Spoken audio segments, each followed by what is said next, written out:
Hey everybody, Wes here, and some of you may remember this reel from last week, and the fact that I had it out and I cleaned it up and I did got everything working the way it's supposed to, and it's freewheeling and excuse me,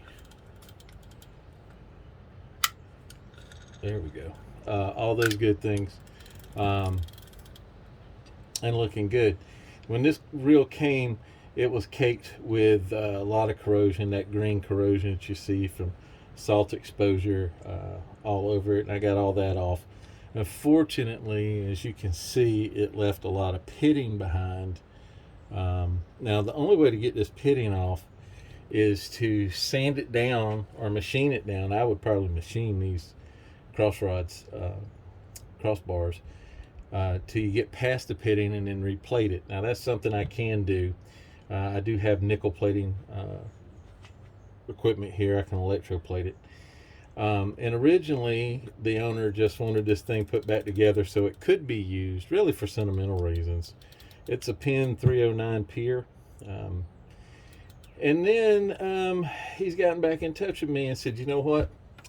I want this thing restored cosmetically too. I think I want all this stuff gone and all this other thing. So um, luckily for me, I'm not really going to have to do all that work with sanding it and those kinds of things, because you can still get these crossbars and these trim rings from Penn. Well, you can get them. Penn still has them available. So we can get that. We can get all these little pieces. But what I thought I would do is I would take this opportunity to break it down and kind of show you all the parts if you've never seen one of these taken apart. Now, this is not a step-by-step on how to break one down.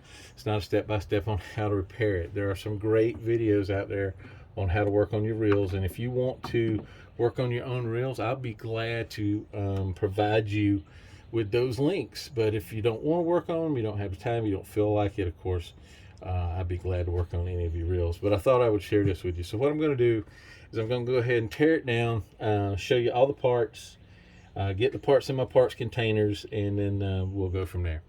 All right, so I'll be back in a minute. Okay, everybody, I'm back. This is Wes, and I've got this Penn 309 pretty much broken down as far as you can break one down. This is the Penn 309 pier. You can see it's got the red reel covers. These are, I believe they're Bakelite, but don't hold me to that. But I believe they are. The only piece that is not taken apart that I could take apart, believe it or not, I'm not going to this time, is this one right here. There's a little pin that holds this gear on.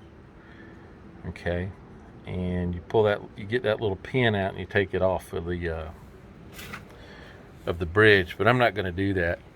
So what you got here, you got your side pieces, of course. You've got your spool. You got me dropping the phone. You got your trim rings.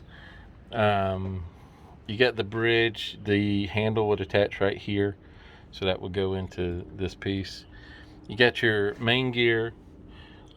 You've got your drag system, which in this reel is 3 metal washers and 3 fiber washers. You got a top washer for this. You got a tension washer. There's your yoke. There's part of the drive. This is spur gear. This is attaches to the eccentric that allows you to gauge and disengage the gear drive. This is your anti-reverse dog. This tiny itty bitty spring next to it is the spring that puts it in place. These two go under the yoke. Here's the eccentric. Here's the lever that turns your eccentric on, your gauges and disengages the gears. Spring for that. Over here we have a ferrule. We have this is one of the caps. This will be on one of the end pieces. This is the level line function. I didn't take that off yet. There's a pawl under here. Okay, and allows it to ride across on this. There's the cover for it once it goes all back together. Some crossbars, your star drag, assorted screws, and one E-clip. There's your handle. Moving to the non-handle side of the reel, these two parts make up your clicker. This is the spring and the ring that goes on the inside. Here's some gears. This helps adjust your spool tension, gives a spool or something right in. Of course, there's the bottom of the reel. So all together, that's what this reel looks like, completely disassembled. So what I did was I disassembled it. I wiped off some of the grease I'd put on it, because I didn't put, now I like PEEN grease. A lot of people online like PEEN grease. I love it. I think it's wonderful. But I didn't put a real heavy duty grease on it, because initially I was told I just want it to work, but I'll probably never fish with it. Okay, so I just put a real light grease on it so that it would work and those kinds of things. And now he's saying, you know what, I want to fish with it. So what we're going to do is we're definitely going to replace these two trim rings. We're definitely going to replace these bars and this cover. We're not going to replace the star drag. The handle has got some pitting in it, but it's not bad. I'll talk to him about it. We're going to replace the nut that holds the handle on, and we're probably going to replace this bottom piece as well. It's pretty heavily pitted and whatnot.